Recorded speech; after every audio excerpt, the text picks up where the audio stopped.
What's up guys, D-Rock1992 here. For this next video and for my next movie review, I'm going to be talking about a movie I saw a couple of days ago. Because I was curious about it. I hadn't seen it before. It came out a couple of years ago in 2013. The movie I'm talking about is Man of Steel. The latest Superman movie. I am definitely a fan. I'm a fan. My two favorite superheroes, I'd have to say, are Batman. Batman's number one. And then Superman. Having said that, this was my first ever Superman movie that I've watched in full length. I never did see any of the original Supermans, the ones with Christopher Reeve. And I didn't see the latest one before Man of Steel with Brandon Routh in the Superman Returns movie. So, Man of Steel.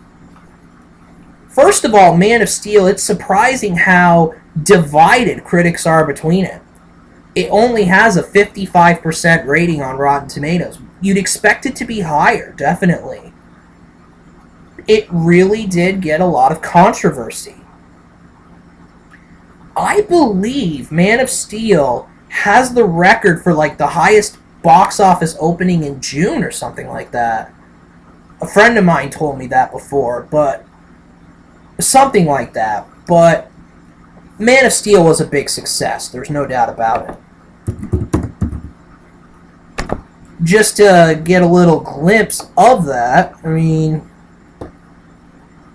it had a budget of $225 million and earned $668 million at the box office. So it was, in every definition, in every sense of the word, it was a blockbuster. It was an absolute blockbuster of a film that got a lot of divided opinions. This is a reboot. This Man of Steel is a reboot of all the other Superman films. For example, the first four Superman films with Christopher Reeve, they followed each other apart, I think. For example, you know, Superman in the 1970s to Superman Returns in 2006. I think they followed each other. Man of Steel is a complete reboot.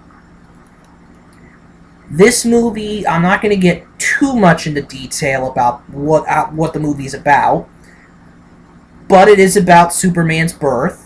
It details Superman's birth, his escape from the planet Krypton, his upbringing in Earth, his classification as an outsider, because he really was, because he was a man of super strength, and Earth people don't exhibit super strength. His meeting with Lois Lane, his love interest, from the Daily Planet. His confrontation with the evil General Zod of Krypton.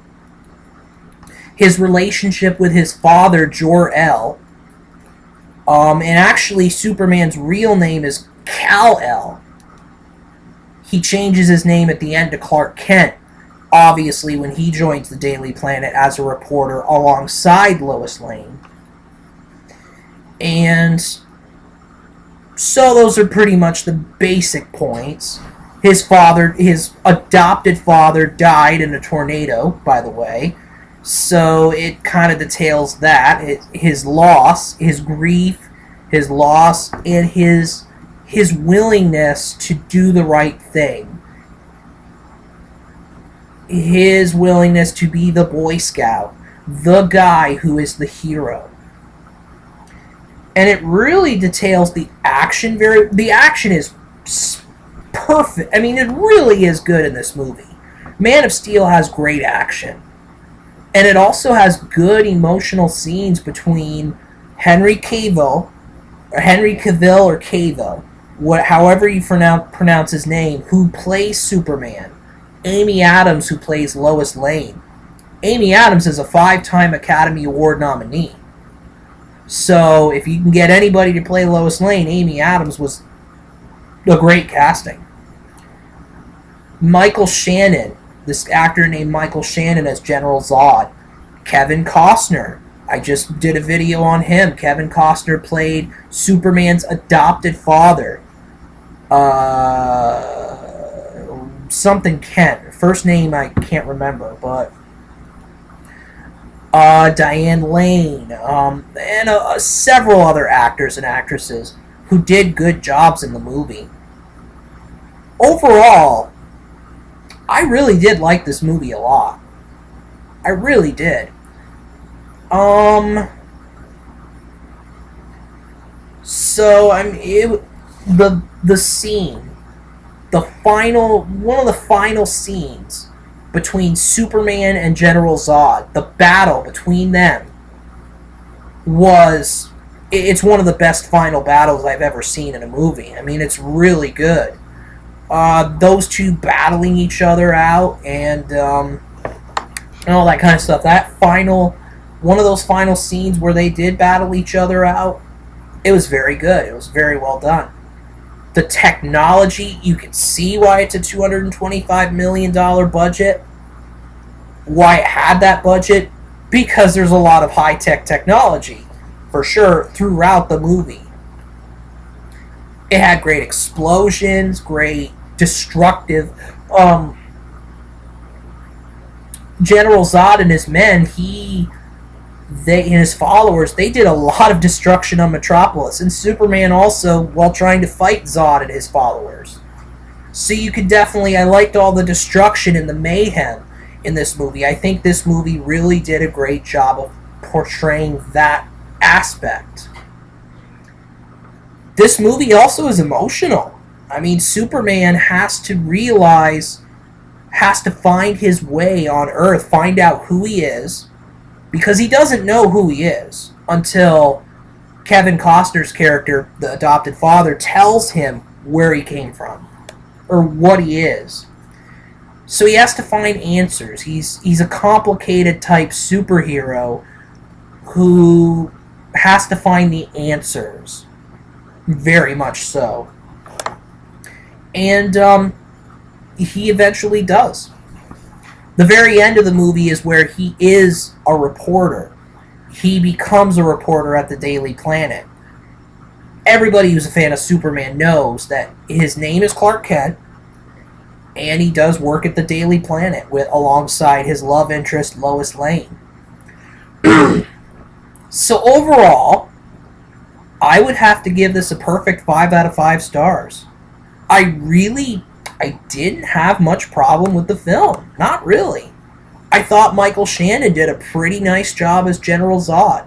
I thought Henry Cavill did a decent job as Superman. I don't think maybe he didn't portray the best Superman, but I think he did an okay job.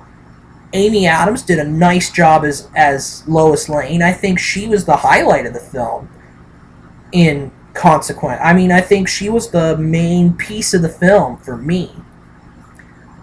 A lot of the other characters, Russell Crowe did a great job as Jor-El, Superman's father. Kevin Costner does a great job in the movie. Diane Lane does a good job. You know, all the supporting characters alongside Henry Cavill did a nice job. And in some aspects, they did better than what Henry Cavill did as Superman. So, I actually, and this may attract some controversy, I actually don't really think he was that great of a Superman. I think he did an adequate job. I think he did a solid job as Superman, but I don't think it was a great portrayal. And maybe it's just me, but I don't think he was the best Superman. He could have played the Superman character a lot better, in my opinion. But I'm still giving this a 5 out of 5 stars because that performance does not overlook. It doesn't take away from the movie itself. It really doesn't. It is such a good movie. And I'm glad I was able to watch it, definitely. And that is it for my Man of Steel review. D-Rock 1992, out.